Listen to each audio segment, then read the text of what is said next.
Welcome to the MILB Data Warehouse Podcast, or are we going to call it Prospect Warehouse Pod? I think that's got a nice ring to it. Prospect Warehouse Pod. Prospect Warehouse, yeah. We got to be careful with like copyright infringements and stuff too. You know, I don't know what you can say and what you can't. But. Yeah, I've never heard of a Prospect Warehouse. There's a tool shed. We're the warehouse, Prospect Warehouse. But this is the first ever episode of Prospect Warehouse Podcast. I guess that's what we're naming it now. Now you didn't give us a choice. You called it, so there it is. There it is, man. We'll Google it to make sure no one's jacked it before. But I like Prospect Warehouse Pod. It's really easy. Let me tell you. The idea, like a data warehouse, is actually a technical term in the world of SQL databases and Oracle databases and stuff. So that's kind of where that comes from. I guess people don't really recognize that, but I'm also considering making all the themes, all like the articles and all the tools and stuff, to have some kind of database naming thing that some of like the database guys like me would get a kick out of. But we'll see. But that's where the warehouse thing came from, because there is this actual thing in like a database situation as your data warehouse. So that's where that came from for you loyal listeners and readers. Aren't those the largest buildings, like in the country, being built right now, like data warehouse centers? Well, like probably server farms and stuff. Yeah, for all the cloud. Everybody thinks the cloud. You think of your stuff just goes nowhere, but no, it's on a server somewhere. Like there's a metal box somewhere where everything you save goes to. But I digress. Yes. So if you're listening, you already know that I'm here. It's Tim at Fantasy Aceball, and John is here. John at PGH on the X Machine. So the two of us are here today. No Doc. Doc is busy. Doc is working. So you've just got us two here, and we're going to talk about Chicago White Sox top 20 prospects as we're doing our org ranks. That's going to be the first podcast that we're doing here for Prospect Warehouse Pod. But before we get into that, John, we have been doing a lot of back-end stuff. You and I have been releasing hitter F scores on X lately. So if you're not familiar, if you're uninitiated with the F scores, it's something that I developed a few years back. Basically, I built algorithms, equations that are to predict certain tools like hit tool, plate skills, stuff like that. And John and I have been talking about it for a couple of years, trying to figure out a way that we can get this thing automated so that it's not me spending ridiculous amounts of time manually entering data to get one F score that is basically usable at one time, like during the preseason only when you're drafting. And then like during the season, it's not even usable anymore because it fluctuates.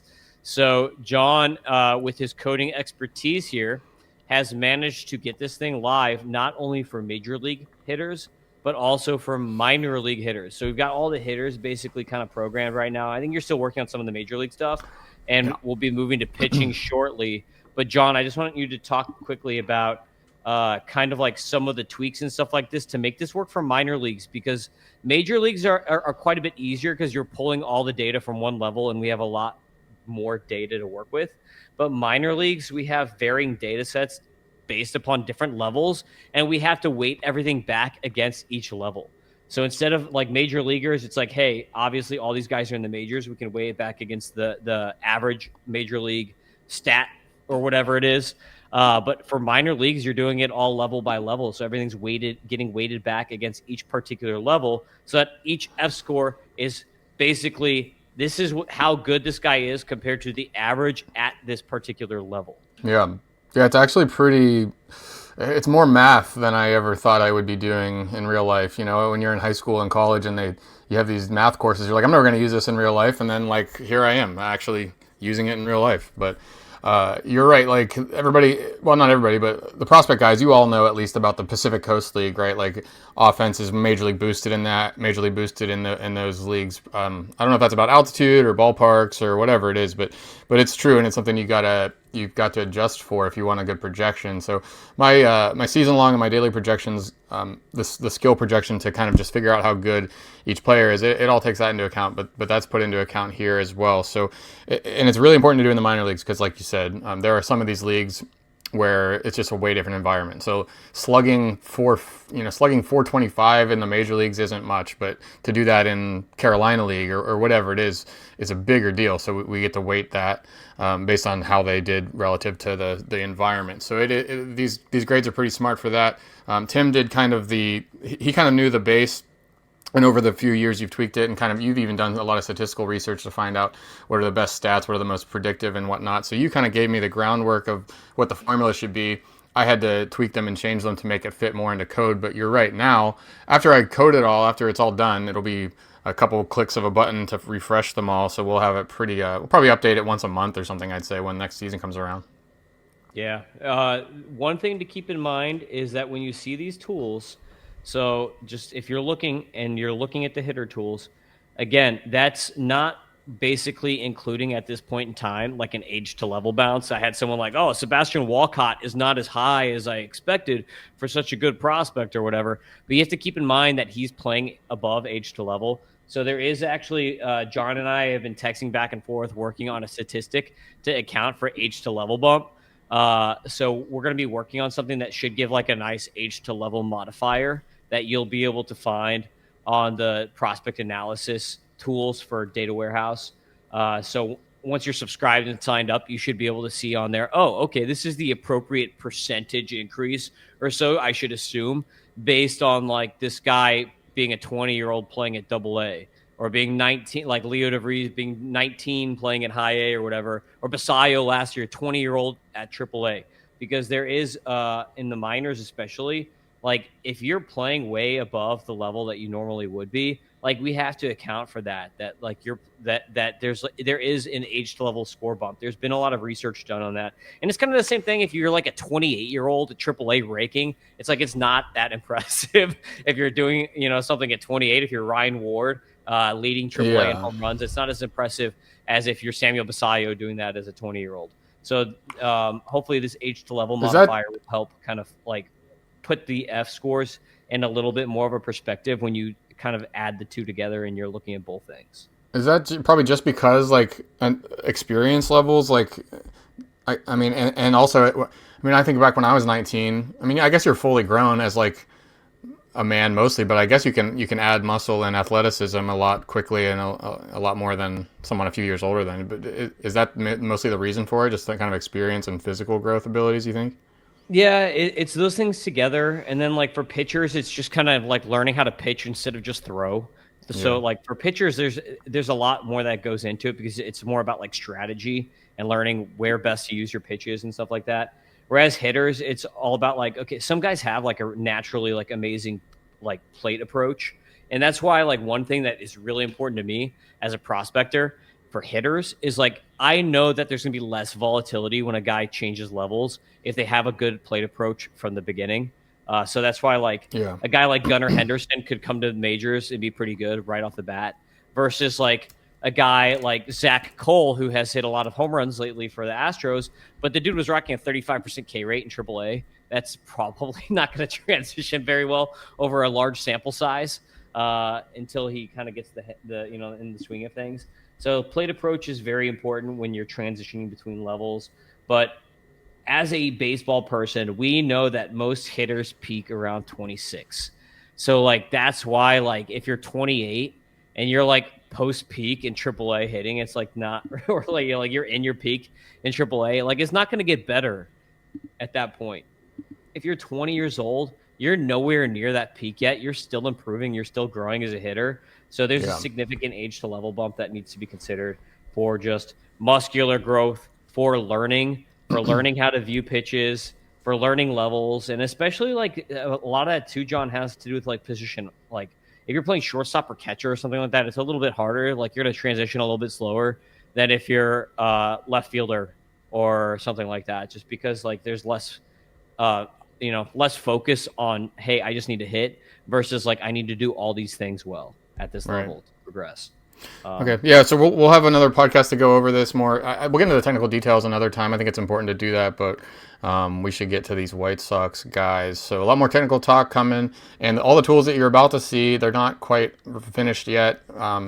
But I will finish them up in October, I hope, and release to everybody. It's funny we're doing this on October 2nd, but this is what you have to do when you're going to cover all 30 teams with like the delicacy or the in-depthness that they should. Like I start writing my MLB fantasy baseball team previews like in October usually, and then it takes me till January to finish them. So we're starting early. Maybe people don't care as much right now, but the fact that we're doing this all winter will I think it'll be the best, actual, most in-depth content out there, and I appreciate Tim kind of taking the reins for it. But let's get into it.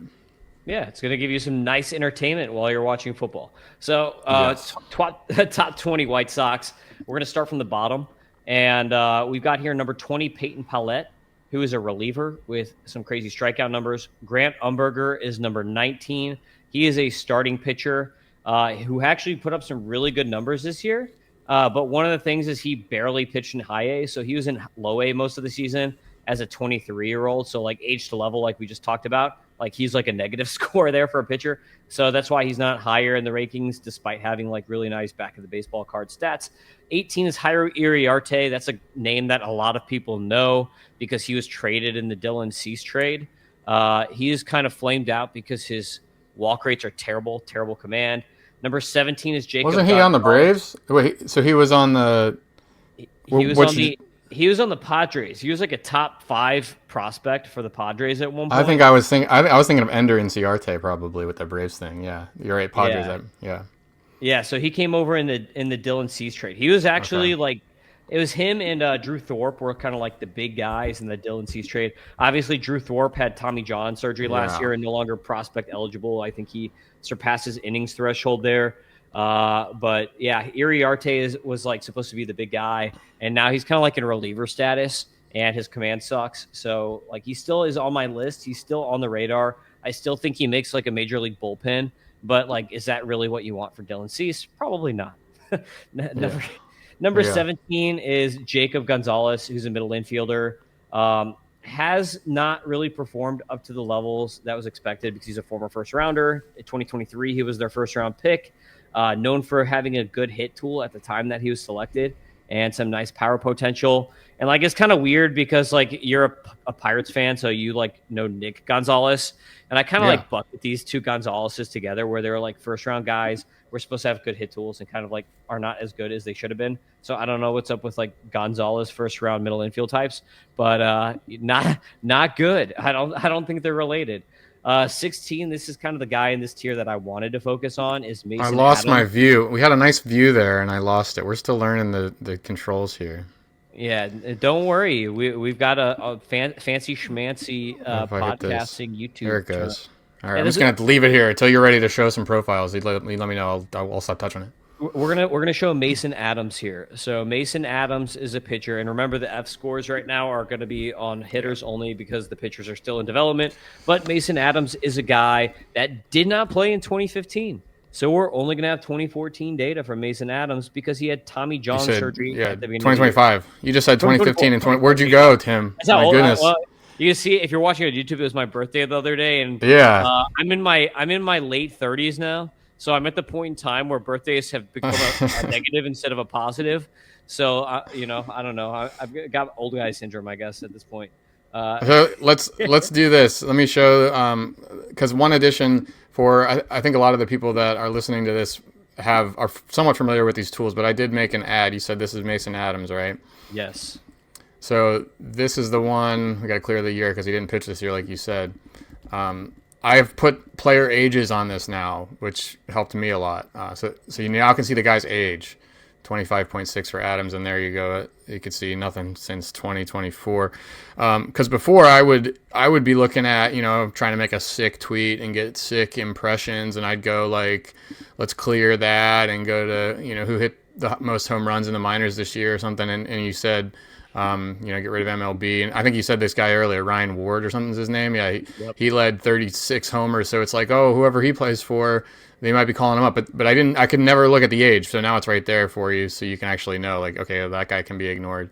something like that. So that's a good addition there. But do you want to look at this guy's profile or just move past? Yeah, we'll talk about him real quick. So Mason Adams is a guy that obviously he's coming off Tommy John surgery, so that hurt his prospect status. He was probably a top 15 guy in the org before the TJ.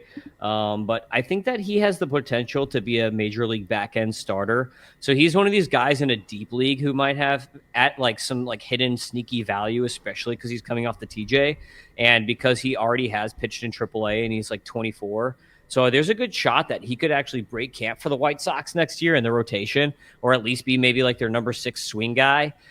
So if you're in a super deep league, like I don't think he's going to be, a stud or anything like that. But I do think that he could pitch to like a 4 ERA and be solid. He could be a decent guy. So if you're in a super deep league, I think Mason Adams is a guy to watch. Looks like didn't rely too much on velo. Does that that kind of helps these guys that are coming off injuries, right? Because they never really needed the full thrust, right? Yeah, exactly. I mean, he was only throwing 92. The funny thing is a lot of guys, when they come back from TJ, they'll be throwing harder. So maybe he's up to like 93, 94 and helps the fastball play up a little bit. You see that we've got the movement scores on here right now. And kind of like most people know IVB rather than vertical break. So on the fastball, you see a 6.9 vertical movement. About the adjustment you should be making if you want to think in IVB terms is it's about 7 miles an hour. It's like between like 6.8 to 8 difference depending on the pitcher style, like how much gravity, taking away the gravity is going to come into effect. So if you want to think about it from an IVB standpoint, he might be like a 13 or 14 inch break, which is below average. So the fastball right now is playing below average, but he's a good command guy. He doesn't walk anybody. You see 5.9% walk rate, which is really good, especially AAA. And he relies mostly on the breakers, 17.1% swinging strike rate on the slider. So that's a pretty good, and he's throwing the slider, 84 and a half, almost 85 miles an hour. That's the velocity that is pretty solid on a slider. That's like your make or break velo on a slider. So he's running breaking pitches with good command, basically, is his MO. Okay, cool. Yep. So now we're going to get to 15 through 11. 15, Javier Mogollon. That's a guy we're going to come back to because his F scores are ridiculous. 14, Samuel Zavala.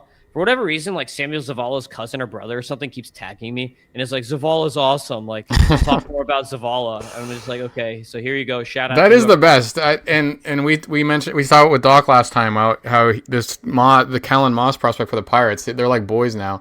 Because and you can do that. I mean, that's like almost a business model to just like become boys with all these, like Brandon Pfaadt. I was hyping him up a few years back when he was in the minors, and he like followed me. And I have a ton of prospects that are young players that their parents follow me. What was his name? What was that Cubs guy a few years ago? He had Jake Slaughter. Remember him? Yes. I guess he flamed out. He's not going to make it. No, he's not on my top 20 for the Cubs. All right, but his dad we would talk all the time. Every time I would talk about Jake Slaughter, and I of course, it was just about the name. Like, your name's Slaughter. That's incredible. But, so you can get in with these guys and these minor leaguers, they're making $25K. They don't feel like they're rich and famous, and they don't have a lot of Twitter following and stuff. So you can pretty much just like become boys with these guys, hype them up, and then maybe they'll give you a kickback if they ever hit. So that's a new idea for a side business here for me. Yes, just talk about random guys until their family members love you enough. Yeah, yeah. All right. So back on the list, I think we were at 13, right? William Bergolla. William Bergolla is very interesting. Really good hit tool, really good plate skills, walks more than he strikes out, but zero power. Basically, he's like Jacob Wilson with literally no power. It's like what he's like. He's a minor leaguer. Like, great hit tool, great plate skills, steals bags, zero power. So maybe like James Triantos is maybe like a better comp. But he's a 20-year-old at AA, so age to level, he's got that. But like, this dude cannot even get a 100 ISO. Like, his ISO on the season was 0.47. Hold on. You're showing a Kindle book right now. That was the Bible, but there we go. The swipe thing, it took me to my other screen and it backed me out. William Bergolla. Let's see. Oh, there we go. 64 F score on the power. Terrible. But that 163 discipline, look at that. And 173 speed. So this is a guy who could be interesting. But the thing is, like, when you have that low power, that little power, sometimes, like, in the majors, it'll never work because it's like you can't. Why would you even go to the major? Yeah, they have to be less interested in calling you up if they know you're going to be a zero in homers in today's league, at least. But I mean, it works out for some guys. But we should say here, just for anybody totally new, 100 is going to be average here. So we do all this on that grading, like the WRC plus, ERA plus. 100's average. Pretty much, I mean, we're trying to control. I'm trying to control this to be between 50 and 150, but we can't really make it do. The math works out how it does, but anything like above 125 is crazy. So these are pretty crazy numbers here, 163, 173, just to try to set the base there for everybody that is kind of learning this. Yep, and then the hit tool is generally going to have less variance than the other tools. So you'll see like the hit tool, I think, only ranges from like 85 to 120 or something like that. Let me show you that. Let's pull up the and this is a little bit of a work in progress as well, but this takes your F scores and I did a grading. I weighted this. I didn't ask for your input on how to weight these. I weighted power, hit tool, the highest, I think discipline third, and then speed and durability pretty low. But here's the way to do it. That's exactly how I did it. Okay, great. That's exactly how I would weight it. Ball knowledge, the ball knowledge. Yep. So look at that. So we're going to come back and talk about Mogollon there. So he's. But on you top. can see. So Bergolla was at 163, and then so that's crazy because everybody else is kind of concentrated around 30% higher or lower than average, but he's up there at 163 because of that. I mean, what's that about? Just Ks and walks. There, it doesn't strike out. It doesn't really walk either, but no Ks. 4.5% K rate is insane. Yeah, that is insane, and that breaks stuff. Like some of these numbers are so far out of like MLB K rates. You think about this, almost everybody is between 15 and 30%. But then you have Luis Rise, and then the other problem with podcasting is now I have to say these names, and I don't know how to say any of them, so I'm gonna really jack that up. But everybody knows what I'm talking about when I say Luis Rise. Like he's got like a 5 or 6% K rate in the majors, and when it creates like a 250 point hit tool for him or discipline, whatever it is, and it just kind of breaks everything. But we're working on that. But that's the point. I mean, a sub 5% K rate is ridiculous. But pretty much the only way to do something like that is by having no power, right? Because it means you're just kind of putting the bat out there. Yep, exactly. Outliers need to work up more on like standard deviation level. So Kyle Lodis is going to be next. He's number 12. He was the 3rd round pick for the White Sox this year. Not a good batting average, but bad BABIP. But he's got power and speed, so he's an interesting name. And he only played in a small sample size, only 28 games. But I like Kyle Lodis. I think his brother, I don't know if it's a brother or a cousin, I can't remember off the top of my head, was drafted by the Braves. So there's 2 Lodises, so you might get confused. But his name is Alex Lodis. So there's Kyle is the White Sox and Alex is the Braves, and they were both drafted in like the 2nd and 3rd round this year. I've also got the problem. I see on the White Sox on the grades, there's a guy named Benjamin Cowles and then a guy named Ben Cowles. So guys will just change their freaking names in the middle of the year, or at least like MLB enters them differently, and then I get duplicates. So you'll see that sometimes. There's just so many minor leaguers that it's hard to really keep everything straight. Yeah, there was a pitcher for the Dodgers, Sean Lennon, now goes by Sean Paul Lennon, so he must be a reggae fan. Terrible. Yes. 11, we've got Sam Antonacci. This is one of the other guys I want to talk about in this tier here. So Sam Antonacci, super underrated dude. He's actually going to be in the Arizona Fall League, and he's number 11. So let's look at Javier Mogollon real quick, John, because he's a guy that I had way lower just looking at back of the baseball card numbers. And then as soon as his F scores popped out, I'm like, oh my gosh, like this is a guy that we actually have to really pay attention to. And the funny thing is that like he's just, I don't know, just kind of like a similar profile. A lot of these White Sox guys have similar profiles where they just like don't strike, like they're not striking out a ton. So it's kind of interesting. Like he's, 20 something percent. So it's not, too great like the other guy. But his BABIP is kind of holding him down a little bit. So he's an interesting dude. 5 home runs, 15 steals, only played in 51 games this year. So that's why if you look at like the back of the baseball card numbers and you're looking only at counting stats, it's not going to be too high. But 19-year-old at A-ball this year and just ridiculous F scores. So I had to bump him up just based on that because he was like one of the highest. I think when you went back to that chart, he was like top 20 or 30 F scores based on like what we were getting. So one of the things to consider too is that some of these guys don't have Florida State League. So he's a non-Florida State League guy being on the White Sox. So we don't have some of the other data that we would have on like a Rainiel Rodriguez with the Cardinals who played Florida State League. So we don't have like as much data on some guys as we do on other guys, but 132 power, 177 speed, crazy F scores here. Okay. How often Yep. does someone go from a big F score one year to just completely falling off the map the next? It's more volatile for minor leagues than for major leagues, obviously, Yeah. which I mean should make sense because the major league guys are kind of like more steady. So minor league guys can be pretty iffy. The good thing is that we have like per level balances here. So like Mogolin's stats are all based on everyone else at his level, right? So his F scores, when you look at that, that's all based on everyone else at the same level that he was playing at, which gives a little more insight than just looking at stats. Because if you're just looking at the stats, you might say, oh, those stats suck or something like that. And it's like, well, you're just looking, and maybe everybody else in that league was also not great because maybe it's Carolina League, which is a very tough league to hit in. Or maybe it's Southern League, which is also a very tough league to hit in. So there's going to be differences like we talked about earlier, depending on the league that the F scores are going to kind of like take out of the equation. So that kind of helps because it's all based on like other things. His main thing is quality of contact, John. That's why he's playing so well because he pulls it 51% of the time, and he's hitting a lot of fly balls, 44% fly ball rate. So really quality angles, barely hits the ball on the ground, 34% ground ball rate. So that's kind of like what helps him play up is just very Yeah. quality contact, good angles for this Here's guy. a picture of that. The Carolina League, the pitchers had a 0.6 home run per nine, by far the lowest in professional baseball. The major league average is what, like 1.2 or something. So Yeah. you have to adjust for that for sure. Yeah, like so there are half the number of homers hit in this Carolina League than the major league. So anybody hitting, a 20 homer season in the Carolina League would be more like 35 or so if you adjust for that. So that's something important to see. Always interesting to see that stuff. Yep. Now, if you want to pull up Sam Antonacci real quick, Sam Antonacci, 22-year-old at Double A, middle infielder, has actually played a little bit of third base too. But he's just a really solid player. Like nothing really special stands out here. Not a lot of power, but good plate scores, good hit tool. You can see 103 hit tool, 127 discipline, then a 175 speed. He does get caught stealing a decent amount of time, but he's really aggressive on the base path, so that's going to help that speed score play up. So the speed score, kind of behind the scenes here, is based on how much is this person running based on how many times they're getting on base.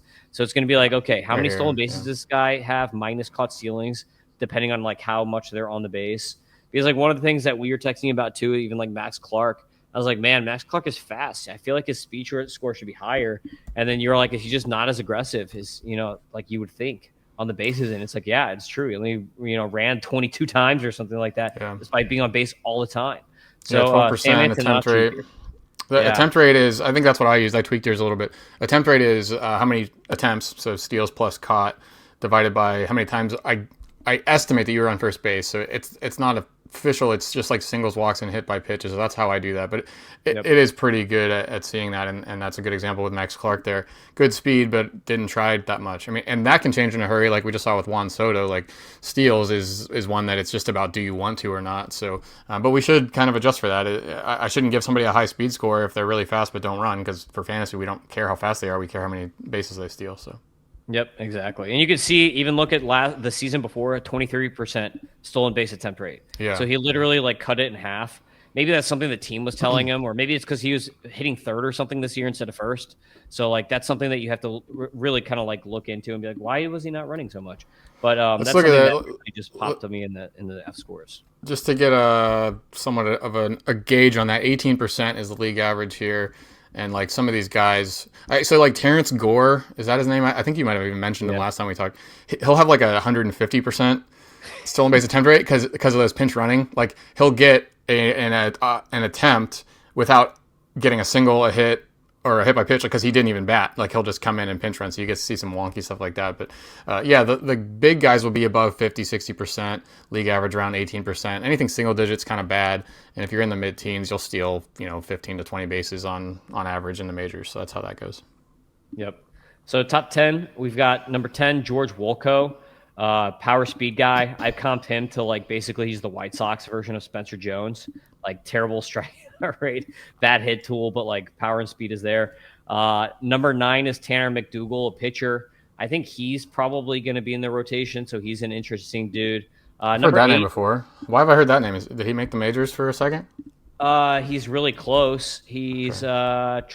double A. Yeah, so he is not in the majors. Tanner McDougal. But he's solid. So like basically on the season, 28.3% K rate. So he's striking dudes out. And when he got to Double A, the walk rate went down from 12 to 7%. So he's been improving as the season has gone on. So interesting name, Tanner McDougal. I think he could be up next year. Probably not to start the year like I think Adams would be, but he's a guy who'll probably be up in like the middle of the season, I would think. Number 8 is Billy Carlson, who was the first round pick for the White Sox. And he's more like a glove first guy. So there's a lot of people that are going to see Billy Carlson was a top 10 pick in this year's draft. And if you don't know and you're just like doing a first year player draft and you're looking at, oh, who did the teams take? And you're like drafting based on that. Billy Carlson is not like a fantasy, superstar in the making because he's glove first. Like people say he's got an 80 grade glove. But like the hit tool to me, like I think he could be like a 50 hit, which is like league average. And like he thinks, and this is the weird thing, like I watch like interviews on these guys, like we talked about, I do a lot of in-depth stuff. And he's like, oh, I think I can be like Fernando Tatis Jr. And I'm like, I don't know, man, you're really skinny. Like you gotta add like 50 pounds of muscle or something to be a Fernando Tatis Jr. So I don't really see that playing out. Like you can wish that you can be Fernando. Like I want to be Fernando Tatis Jr. See, I just said it on this podcast. It doesn't mean it's not going to happen. But you appreciate the believing in yourself, I guess. Did he not even make it to like a high level? Because he's not on the dashboard at all. I don't think he played. I think he's because he was a high schooler. So he was. I think he was only playing in the Bridge League, which is like basically the instructional training league or whatever. And he'll probably debut. I don't know if he'll. This is crazy. His Baseball Reference page is just straight blank. I've never seen that before, but. This is what we're doing here. First of all, Billy Carlson, that does sound like a name where the guy can't hit, but he's like a great center fielder or whatever he is. It just has that name. You're right, 10th overall pick. So this is the difference that I need to reset my mind because to me, I've only ever played like redraft or like a couple keepers, like leagues where we're not really getting into the prospects that much. And to me, in my head, it's like, okay, you just said this guy's not going to hit in the majors, so what are we doing? But when you're playing a 20-team dynasty league or something insane like the one we're going to start up and the ones that a lot of you guys play, and probably all of you playing it if you're listening to this, like, I guess you don't even really want good hitters as much. Well, you do, but you also just kind of want guys that'll get into the lineup. Like, that's the depth of those leagues. So I got to just, like, reset my mind on this. Yeah, dude, if you have an 80 grade glove, like, you're going to play every day. Yeah. Number 7 is Gerald Perez. That's or Harold, probably because he's Spanish. We'll come back to him real quick after we talk about 6, Jaden Fausk. I love Fausk. He was the White Sox second round pick. So you see, I have their second rounder ranked above their first rounder for fantasy purposes because Fausk is a better hitter. Like I love his swing, great swing. I think he's going to be a stud. We have no data on him yet because it's the same thing. He's a high school guy. Who has not debuted, so there's really no point to try to look at his data. But let's look at Perez real quick because this is a guy who scores really well in the F scores, and when we consider age to level, he's going to do pretty well in that too because he's a 20-year-old who was playing in high A the whole season this year, and I want to say that the average age of high A is like 22, 20. It's like closer to 22 than 21, but I think it's between 21 and 22. I can answer that. Let me answer that. Let's see if this works. So now that we have age, what you can do is just from a Tableau knowledge perspective, you can pick your level here. Oh, I got to get rid of that. So get rid of the StatCast games only thing and then go to high A. And what you'll see, that's 27.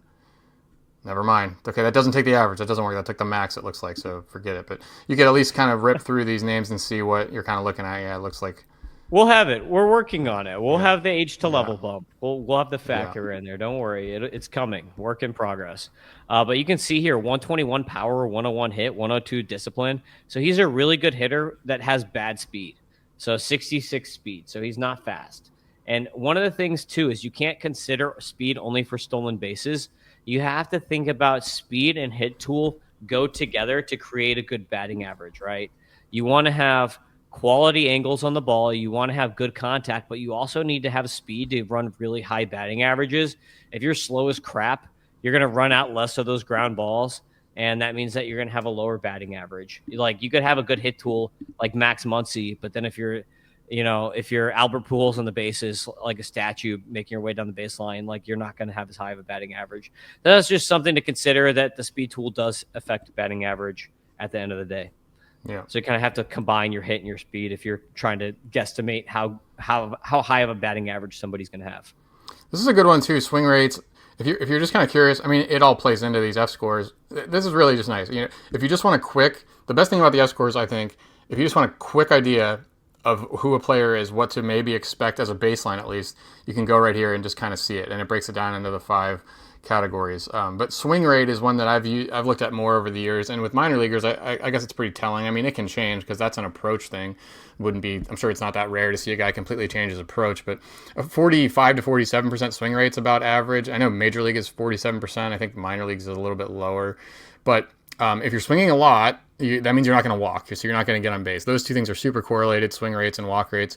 Anytime you see a swing rate around 40% or below, Soto's, the Dylan Carl or the Lars Nootbaars of the world and stuff, you're going to get a lot of walks. But as we've talked about a lot before, like it doesn't help your batting average at all. It doesn't mean you can't hit for a good batting average, but it doesn't help. You're taking a lot of strikes, and you're also just giving up opportunities for home runs and stuff. So that's a good. Just think of like 46% of the around the league average, and that would play into the discipline score. Yep, exactly. So number 5, we're going to kind of go through the top 5 more in depth here. Number 5 is Noah Schultz. Noah Schultz for me was a top 50 prospect at the beginning of the season. This was crazy. He's dropped completely off of my top 150 because he had such a terrible season. How does that happen?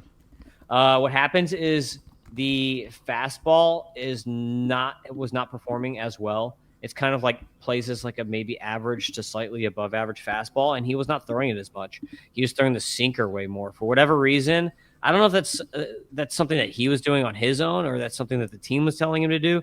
But when you look at the pitch level, like the per pitch data, you can see he was throwing his sinker 40% of the time when he was at AAA, and the fastball only 8% of the time.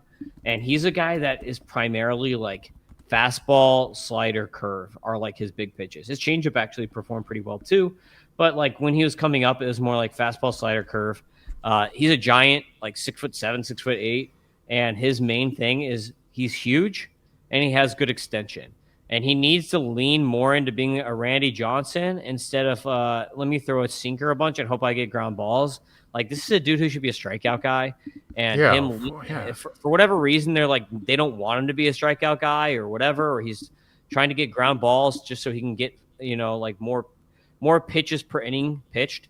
One of the things I had you add to the Tableau pages is I had you add pitch count per inning pitched, which I think is very telling. I think that's very important because it helps you see how efficient that this pitcher is in getting through innings. And is this a guy who can get you quality starts and wins and stuff like that? Or is this a guy that has a lot of Ks but works really hard to get a lot of Ks? Yeah, 14.5 last year. That's good. This year up to 17.6 while the K rate came down. Walk rate went way up. I mean, I remember him because he was one of the guys. He was the top 3 or 4 like redraft pitchers to draft. I mean, he was going in, not standard leagues by any means, but I do a lot of those NFBC drafts where it's like 50 rounds. He was getting taken in the top 35, 40 rounds every time because he just looked so dominant the year before. The White Sox clearly needed rotation help. I think he had a pretty good spring, or at least he came and kind of everybody just saw how big he was, and he got some strikeouts of some major leaguers and stuff like that, and then just disaster for him. So that's crazy. But if you can go down that far in 1 year, it's reasonable to think that you can come right back up too. So he's someone to watch. I would, that's one of the few I actually know of here. So yeah, that's why I kind of have him like right outside of the top 150, where it's like he did enough damage to himself that he's like not, like there's guys I like better now at this point. But he stayed healthy, right? He's not completely off the radar. I think at the end of the season he stopped pitching, and I'm not really sure if that's them trying to work with him, and it's like one of those like phantom things, or if there was actually like an injury. I believe that he's going to be in the Arizona Fall League this year, so that is something. Yeah, he had a knee issue, so he did at the end of the season. They took him out for a slight knee issue, but like that was at the very end of the year, and he's supposed to pitch in the Fall League. So he didn't pitch in September, yeah. Yeah, you can even see by the JAERA. Look at the JAERA last year was like 2.31, and then this year was like 4 or whatever. So I got to add a year box on it. I don't have that. The pitcher stuff is still in work in progress. Right now, I'm just kind of moving this date slider back, but I'll put a box here to pick the year because this new dashboard that people will have 2 years worth of data, which I didn't think it was going to work.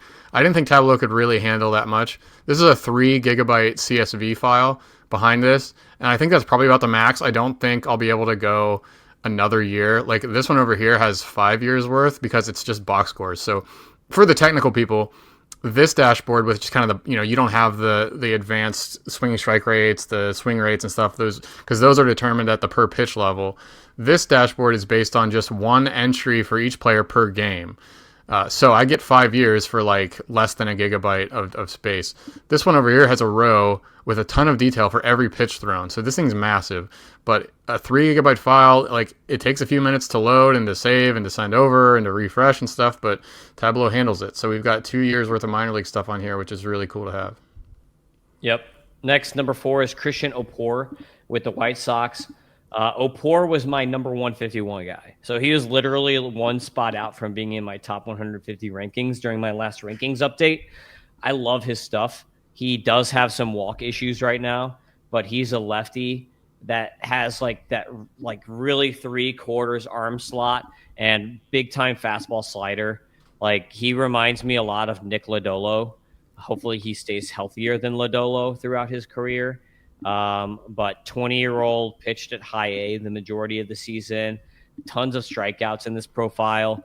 And I think that his pitches, because the fastball slider combo is so good, like he could be like a big time strikeout guy. For him, it's going to be more developing the arsenal because right now he only has 3 pitches. Literally, he throws fastball, slider, changeup. That's it. And I think that if he can develop a arsenal with a couple more get a couple more pitches mixed in here and kind of get the changeup to be a better pitch instead of a below average pitch, at least get it to like a 50 grade changeup, then he could be a super stud. He could be one of these like big strikeout fantasy assets. So, dominant against righties too. You said he's a left-handed pitcher. It's surprising to see a 34% K rate, 18% swinging strike rate against righties. It's usually the reverse there. Yeah, he likes to back foot the slider. He's like a big time back foot slider guy. Because his slider, like I said, really mechanically and like pitch wise, he reminds me of Nick Lodolo with like the big slider and kind of like the really like 3/4 arm slot where that slider has a lot of movement to it. I think the reason that the slider doesn't play as well against lefties is that the lefties know when it's coming. Like they see it break because it has such a hard break. Like it breaks so much, like it's got so much movement to it that they know when it's coming. And then they just don't swing at it and it ends up outside of the zone. So I think that's kind of like his lefty problem, which is why like he needs to develop like a splitter or like a 2-seamer or a sinker or something that comes back the other way against lefties. Okay. Yep. Cool. So number 3 on the list, we've got Hagen Smith. This is my first top 150 guy we're going to talk about. Hagen Smith had a lot of command issues too. He was like a top 40 guy for me coming into the season, and I think that he ended up like in the 60s in my last rankings update because of command issues, but he actually finished the season really strong. So if you want to bring up Hagen Smith, we can look at how he finished the season. Because I want to say that his command issues, when we bring up the game tracker, you can see that he did a lot better except for the last start. Look, 6 walks in the last start. But he did a lot better about throwing the ball in the zone towards the end of the season. Like you're getting some closer to 50% strike rates on some of those games, which really like if you want to have if you don't want to have command issues, you need to have an over 50% strike rate like per game as you're increasing. And that's something that I looked at for Jacob Misiorowski, for instance, who had a lot of command issues in the past before his breakout season this year. I was watching this games tracker that you have here on this tool, the game logs, and I could see the walks going down per game and the strike rates going up per game. And I'm like, Miz is getting better in his command. And that's why I had him ranked so high compared to a lot of the other prospect guys prior to his promotion, where all of a sudden he came on the scene and everyone's like, oh, this guy's amazing. It's like I knew he was going to be good because I was tracking what he was doing on a game basis. But then he gave it all back. That might just be him being tired as crap because he's pitched more innings this year after the end of the year here. So you got to give a little bit of that for some of these young guys. Will we see him this weekend? Did he make the? I guess we don't know yet if he made the roster, but I guess we'll probably see him out. He's got to be on the roster. Like I think that that talent, like maybe you just pitch him out of the bullpen because that swinging strike rate is stuff. That swinging strike stuff is so good. So you just play him like Josh Hader out of the bullpen or whatever at the end of the year here. But Hagen Smith coming on strong at the end of the year. Again, kind of similar things as like Opor. really good stuff though. Like once we get stuff scores, like he might be like one of the top guys once we get our F scores for pitchers here when it comes to stuff. So I had that But his filtered command on. is probably going to also be pretty bad. Okay. Yeah, I'm gonna get a Stuff Plus model figured out. I think the artificial intelligence bot can finally help me with that. I've never been able to do it myself, but I'll figure it out this winter at some point. But it'll only apply to A ball and AAA. So yep, but we'll still have that'll be able to be something that the F scores can pull into. But we're gonna also have stuff and a command and durability F scores for pitchers. Once that gets programmed. Number 2, we've got outfielder Braden Montgomery with the White Sox. He was actually the Red Sox first-round pick last year, and he came over in the Garrett Crochet trade. So Braden Montgomery is a guy that had a really strong first half this year and then a pretty rough second half and got hurt at the end of the year too. I kind of think that we're going to see more from him. I think that his discipline should be better. Like at the beginning of the season, it was better and it got worse, so it's kind of trending. One of the things with the F scores is that we're pulling from different sample sizes. So you're getting weighted sample sizes on proximity, like the last half of a season, more or less, or we've got like a proximity one of like 150 at bats. Then we've got one of like half of the season. Then we've got the full season, and then we've got a couple years back. So we're pulling different weights of different proximities. So there's kind of like a trending perspective when it comes to the F scores. So like there is like like a guy who's kind of hot towards the end of the season is going to have higher F scores than just like pulling it from over a full season. But Montgomery has a lot of growth here. Like I think that like he's got a good hit, he's got a good power, he's got speed potential, and I think those F scores are going to pull up some once he kind of stabilizes himself. And he is a true switch hitter. Like it shows their hits. Do you like that? Do you like switch hitters more? Is it like a tiebreaker thing for you, or does it not matter? A lot of the time I don't, because you get a guy like Cedric Mullins who actually sucks against one side and is kind of just like a gimmick that gets him up. But one of the things that's great about your pages is that we have splits, and you can see if someone's a good switch hitter or if they're a crappy switch hitter when you look at their splits. And Montgomery is a true switch hitter. Like his splits are pretty even across the board. So yeah, there you go. So he's actually like true switch hitter. You see 273 average against righty, 261 against lefties, because you will get switch hitters that suck versus one side and they're great versus another. And you can see there's even a balance of power where like 5 home runs against righties, 7 against lefties. So you can see he is better from the right side power wise with the 878 OPS. Better from the right side against lefties from a power spot, but like contact wise, he's pretty good against both sides. So he's a true switch hitter, which that means it's probably going to stick long term. Yeah. A couple dashboard notes. Again, if this is the first time you're seeing this is a pretty ugly page, a lot of white space. It's because this stuff kind of, actually I don't know why the game log thing wouldn't be working. Statcast game, I don't know. But these plots and stuff, the EV, launch angle stuff, batted ball profile, that's all going to be only A+ and AAA. So when you have a player like we do here, it's not even all advanced A, high A, right? I got to get my terms right. Not even all of those leagues, just some of them. So if you see blanks, it just means that the guy hasn't played in the league with Statcast public data. In a few years, right? I don't know. Every year I keep thinking that they'll turn that on for all leagues. That would be amazing if they do, but for now it's still limited in the minors. Yeah, it depends on the stadiums, because some stadiums do at certain levels. Like I know that the Cardinals are like one team that like they were like so far behind development and they've sucked. And Chaim Bloom has come in. That's one of the things that he's talked about during his press conference the other day, is that they're adding TrackMan and Hawkeye and all this stuff to all their stadiums at all levels. Which that doesn't necessarily mean we're going to get the data, though. Right, that's one thing. Because they could just hoard it for themselves. Because there are teams that have a lot of data and they don't share it. Why would you make it public? I don't even understand why like some leagues show it. I don't know. I think that they may make it public depending on if MLB makes them. Because guess what? We're going to have next year, there's going to be a new collective bargaining agreement. And one of the things that MLB can do to like boost its profile is to like put more emphasis on the minor leagues, especially now if there's less teams. It's something that more people can follow. And if they want to make that data available to people as like a marketing effort, then they may. One thing that we've been kind of talking about that I'll share behind the scenes is that on the pages we're hoping to get some stolen base stuff. We're hoping to get the age to level thing. And then one thing that I'm going to have John add to the page is the batter versus pitch groups. So that shows you, like, for instance, like if you got a Jordan Lawler who has like ridiculous stats, you can see that he's only good against fastballs and sucks against breaking balls. So that'll help you evaluate like how I have that. Might pop. Yes, I want that on the main page. But hopefully we can. You can go here. Beavers P group. Who'd you say? Look at Jordan Lawler. This is like the prime example for this last year of a guy who is like really good against fastballs and sucks against breakers. Yeah. So. Wow. Yeah, 709 slug against fastballs, 424 on breakers, 179 on off speed. Guy can't hit a change to save his life. I'm guessing he didn't see a lot of fastballs in his short time in the majors. No, that's why he only hit like 100 in the majors. So okay, that's so why that is here. That is here, but we can integrate it. Yeah, I want to integrate it into the main page just so you can kind of see it next to the F scores because I think that'll visually like help put some things into context on like how well a guy is going to do when they actually get promoted to the majors from just having the minor league data. Number one is Caleb Bonnemer. This is a top 25 guy for me. I love Caleb Bonnemer, so we can bring him up here and show how he's doing on the F scores. But Bonnemer is one of the more underrated guys. We talked about him as a breakout in the last pod that we did with Doc, which was not officially one of these pods, Prospect Warehouse pod, but that was one that we did on your normal pod stream.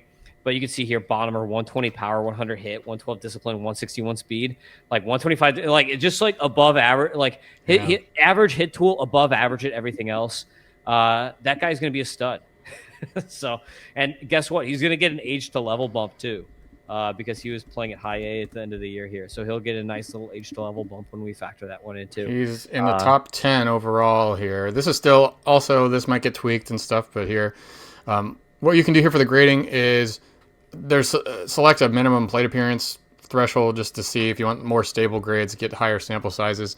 No matter what year you pick, it's not going to change the S scores based on the year because I just have one number for everybody. But you can go here and say, okay, show me everybody that has a significant sample and show me their S scores and sort them like that. And we see Bonnemer here at numbers 8, 9. So, yeah. So Caleb Bonnemer, awesome dude. He is actually still like available in leagues that are not like where you don't have tons of prospects. I added him in a home league that I have where you only get like 5 minor leaguers, and he was still available. And I'm like, oh, that's crazy. But not so next year, right? Isn't it going to be 2027? He was in high A, so he's a while away. So like next year for him, probably it's high A with the promotion to double A at some point, and then 2020 it might be 2028 for him. I mean, he's only 19. So we'll see if it's 2027, 2028. So he's a little ways away. But, you know, it all depends on your league context when you're playing Dynasty. It's like, okay, is this a salary league? Is their salary going to go up the longer that I hold him? Or is it a league where it's like you just buy a guy and you can hold him forever? So it all kind of depends on the format of the Dynasty league. That's one of the fun things with Dynasty is that there's like so much flexibility between formats. So... All right. And the White Sox, man, I mean, they could have a good offense next year. They finished pretty well. Kyle Teal kind of broke out. Colson Montgomery, obviously. Do you have any takes on Colson Montgomery for, like, redraft next year? Because it seems like so scary to me with the strikeout rate and just kind of the crazy success he had at the beginning, and then he kind of trailed off. I don't think he finished well at all. So do you think he's a top 10 shortstop for next year in just normal fantasy or no? No. I compare him to lefty Paul DeJong. Basically, where it's like, oh, nice little barrage of homers here. Like he's got power, but his plate skills are terrible. I don't necessarily trust them. But the White Sox did need a guy like that because a lot of their other guys are like good hit plate skill guys with like power and speed. So they kind of need that in the middle of the lineup because they don't have any power on that team. Like Jose Abreu, who's like their last power guy, and it's been 4 or 5 years or something since he's been there. But yeah, I think the White Sox are doing much better at developing guys lately. Their farm system looks a lot stronger. So despite them being the worst team in baseball, which is why we started with them, we're starting with the worst teams. Second worst. Despite them being second worst, yeah, to the Rockies. So despite them being one of the 2 worst teams in baseball, their farm system is actually looking kind of promising, especially on the pitching front. Like a lot of those pitchers are probably guys that are going to be up in the next year or so. So I think like pitching wise, like they could have a pretty fun rotation by the end of next season. And like Bonnemer is probably not going to be up, but it's possible that like Montgomery's up. Mydroth is an interesting guy that they have. Vargas was looking pretty good. Like they were turning him around. So they've got an interesting young core here. And it's going to be about like putting stars around them because I don't really see superstars on this team besides maybe like a Bonnemer.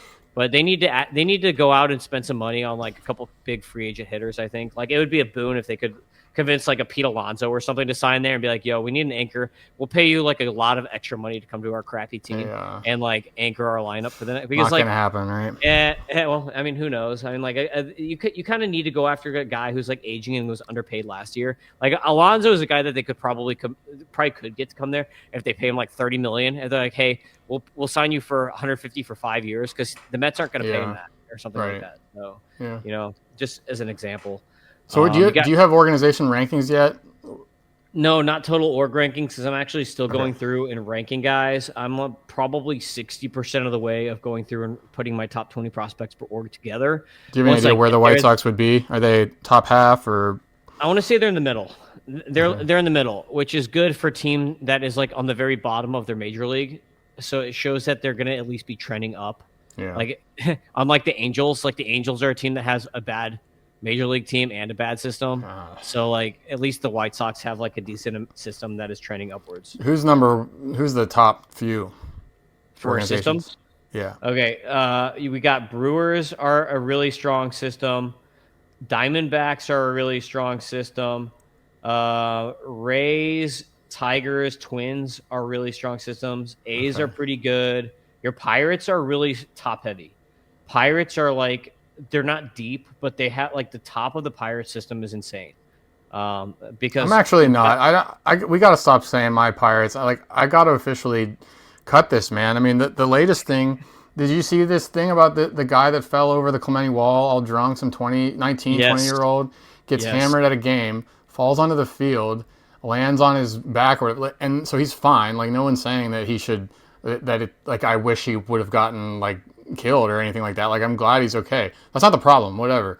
Underage drinking, like if I condemned everybody that ever did that, I wouldn't have any friends. And I wouldn't. You get it.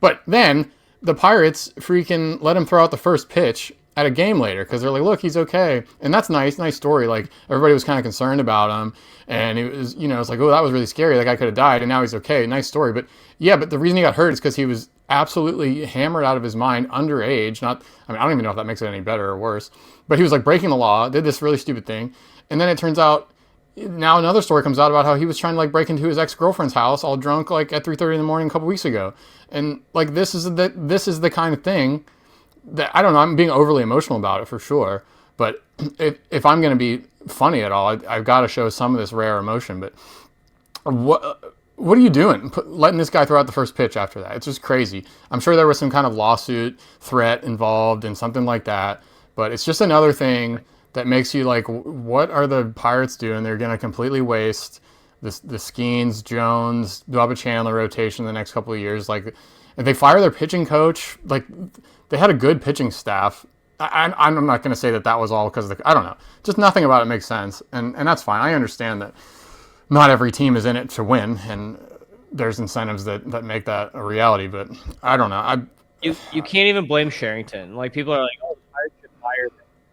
Like, you really blame him? He's actually drafted pretty well. He's developed minors, and if the owner doesn't let him spend, then that's not his fault. He's handcuffed. So like, what are you gonna do? So like, I think like anyone who's like, oh, fire Ben Sherrington, I think that's ridiculous because it's not his fault that they haven't extended Skeens. You know what I mean? That's not on him. But yeah, I don't know. I think the next couple of years for the Pirates are going to be very important because it's going to be like, okay, how aggressive are they going to be with Connor Griffin? Because they were not aggressive at all with Bubba Chandler. So how aggressive are they going to be with Connor Griffin? Can you extend Skeens and actually like build a core? Because if you don't extend a core, then like, what do you have here? Then what are you? Are you just going to be the Tampa Bay Rays? And you're just going to like be, a feeder team or whatever? Like, what are you going to do here? You're going to be a feeder team? Are you going to be the Yankees feeder team? Because that's kind of how they've been the last.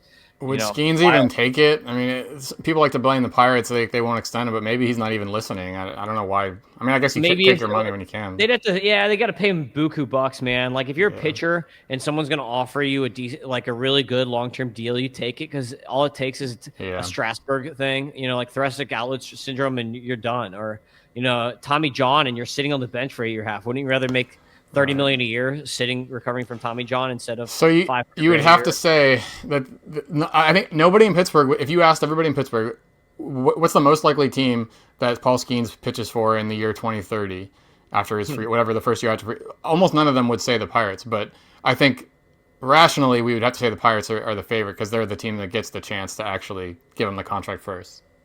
Yes. I mean, the thing to think about is like how many people thought that the Blue Jays were going to extend Vlad? Right. Like probably not a lot of people thought Took them that. forever too. They like at midnight they did it. Yeah, they worked it though. So I don't know. Maybe they can work something. It's all on the owner. So All right. anything Covered else? the White Sox though. That's a good start. We got 29 more of these. I'll let Tim do the finish because you're the host. But just to know that. Oh yeah, thought it would be good. Tim might be doing some of these by himself, but me and Doc will chime in. It's always a little bit better with two people, but this is a good start. Yep, we're gonna have someone on with me every time. So whether it's Doc, whether it's John, or whether I bring in a ringer who's like a writer or a fan or whatever, like prospect guy for that team, we're gonna have someone on for every team. The goal is to do 2 of these a week as we're progressing here, because like I told John when he's like, "Oh, you want to wait until like December when I do the other the team write-ups and we'll release them at the same time?" I'm like, I'm not going to podcast every day, so that's not going to happen. So let's do a couple a week, and we're going to give you some content during the off season so that you can enjoy baseball all year long. Yes. So next is the Colorado Rockies. We'll talk some Ethan Holiday. The Rockies actually have some fun guys to talk about, so don't you skip that one. We got some fun guys for the Rockies. They've got and I'll have decent names to talk about. By November, my 26 team previews focus on the major leagues will come out too, and then we'll like I'll join those two together so you can revisit all this and just take your time going through each organization and really get ready, be the most prepared for next season. Yep, exactly. So that's a podcast. We don't have an outro for this one yet, but follow John at JohnPGH, follow me at Fantasy Ace Ball, and subscribe to the tool so you can have all this beautiful data at your fingertips. It takes John a lot of time to code this stuff. And so, you gotta, time is money. You got to pay a man for his time. So, that's why it's behind the paywall. It's worth it. You're going to win your leagues if you have this data versus the people who don't. Because it is the best. I haven't way more stuff than Fangraphs. I haven't seen a minor league dashboard like I have. I haven't looked around too much, but I don't think anybody has these kind of dashboards and stuff where you can get it all in one place. So shout out to me. There isn't one, and this is the only place you can get F scores on top of it. So go sign up, go subscribe. It's worth the money, and you want to do the annual, better bang for buck. So peace out, everybody. See you next time. Bye-bye.